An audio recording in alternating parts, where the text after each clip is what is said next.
This is a bare blank wall that we've got in our laundry room here, and we're gonna put some brick panels that we picked up at Home Depot last week, and Jamie wants to do some kind of faux effect on that, and we're gonna get that started. But first I gotta fit these to the wall and see how that goes before we get started, and fit it around these cabinets here.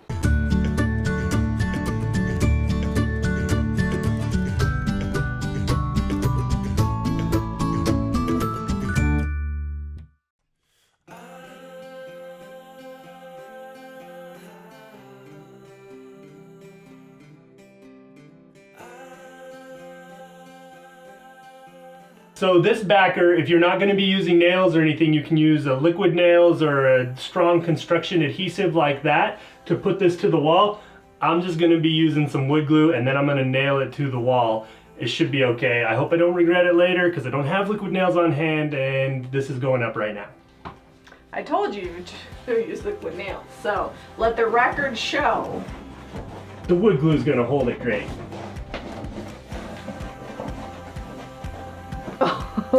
There's our trash can in the laundry.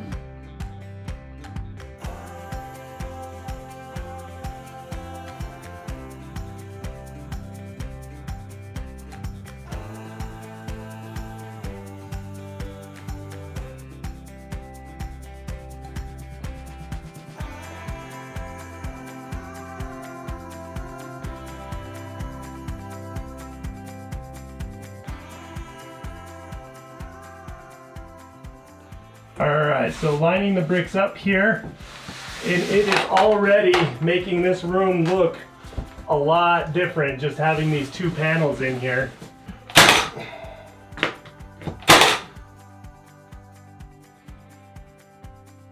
We've got gap up here. We're German Schmear it or lightweight it or something. We haven't quite decided. We're going to get a bunch of products and see what this wall looks like when we're all done. If we put enough on it, nobody will notice. It might not even be brick by the time we're finished.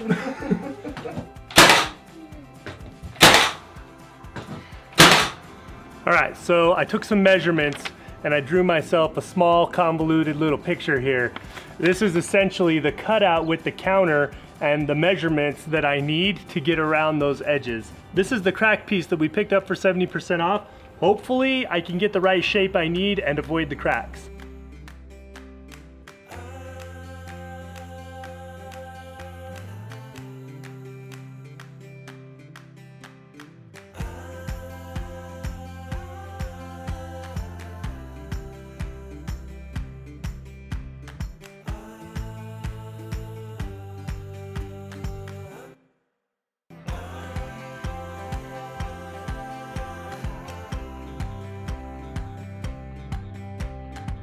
That spot right there, that notch is not quite deep enough. Gotta cut that out a little more.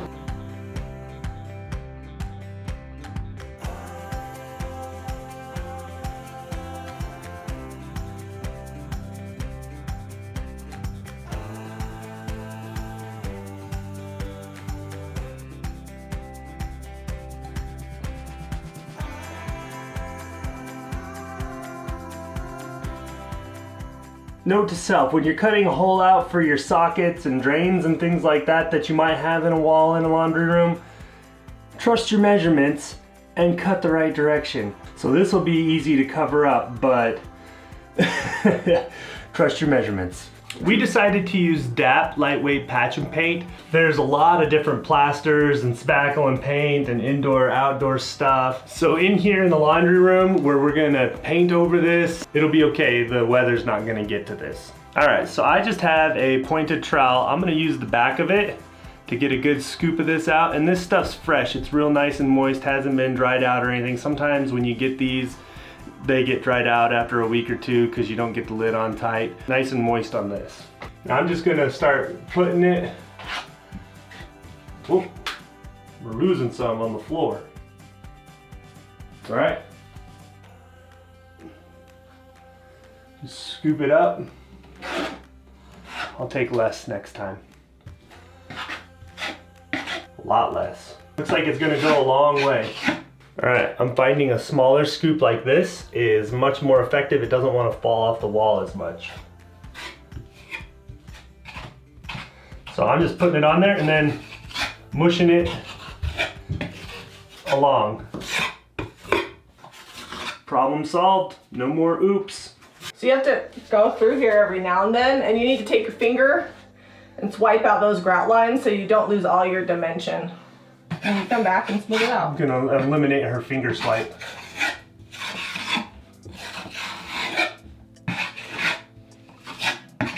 So if you're not gonna be super neat with your spackling or your plaster, a good idea is to tape off the walls or the areas that you don't want the plaster to be on. All right, so Jami is taping off the walls. We've already started. We decided that we're not painting these gray walls, so when we go to put the schmear and the paint on this wall to kind of get the look we want, we don't want it over here on this wall, so we're gonna tape off. As we're moving along and getting better at this, we're just going in small little like 1 foot sections and using a small amount of the lightweight spackle. That way we don't have to dig it out of the grout with our fingers as much. Except for Jami. Jami goes heavy.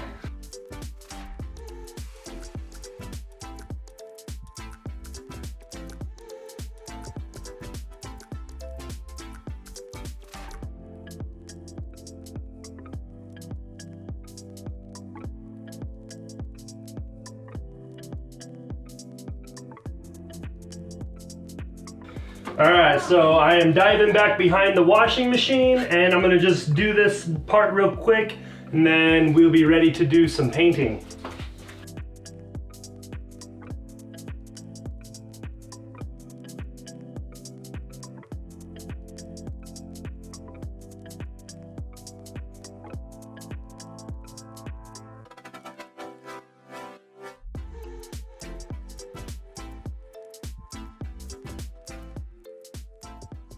The lightweight spackling is all dried up, so I'm gonna go ahead and I got some 80 grit and a sanding sponge, and I'm just gonna knock off the high spots on here, and that way we don't have any sharp edges when we go to paint it.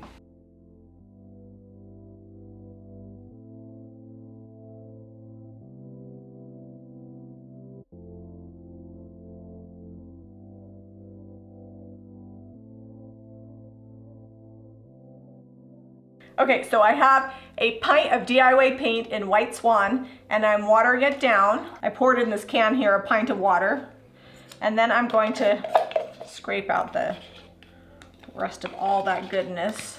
Now I'm gonna stir that mixture up really, really well, so it'll be 1 part paint and 1 part water, and you wanna stir until it's completely incorporated. This will thin out the DIY paint and allow us to get a whitewash effect. If it's still too thick, while we're putting it on, we can go ahead and use a squirt bottle and just water it down some more and get it to move. Okay. All right, so Zeb is putting this mixture on here. I'm gonna come through with a mister bottle and just kind of mush it off to give a whitewashed effect. You could thin it out before you even paint it on, but I feel like that makes it too drippy and it's a hot mess. So this is a little bit faster solution to that problem. We're using the Paint Pixie Dusty brush. It's doing a good job of holding this thin paint and not dripping on the floor as I move it from the paint can to the wall.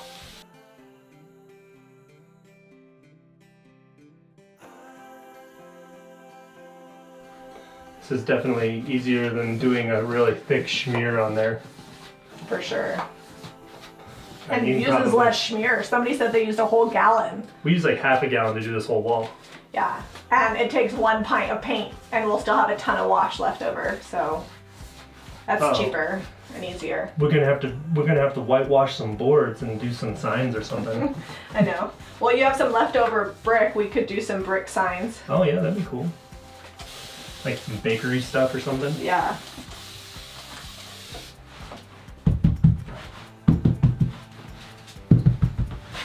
If you're working by yourself and you're to this step, one of the great things about DIY paint is if it dries completely, you can still reactivate it with your water bottle and get the whitewashed effect. So you don't have to worry about working in such small areas. You could do the whole wall and then come back with your squirt bottle and damp rag and get the same effect.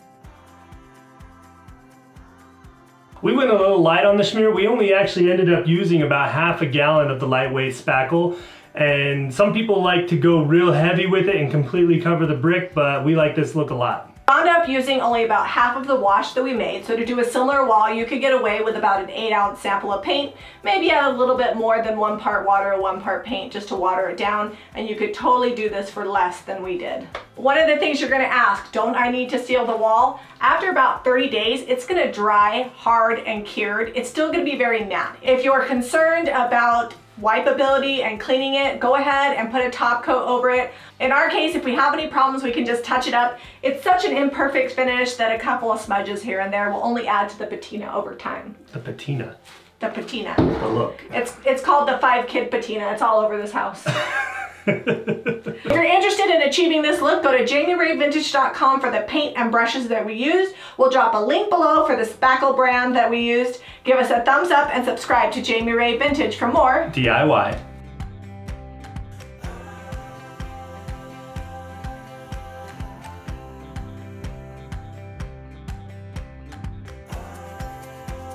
Hit the subscribe button.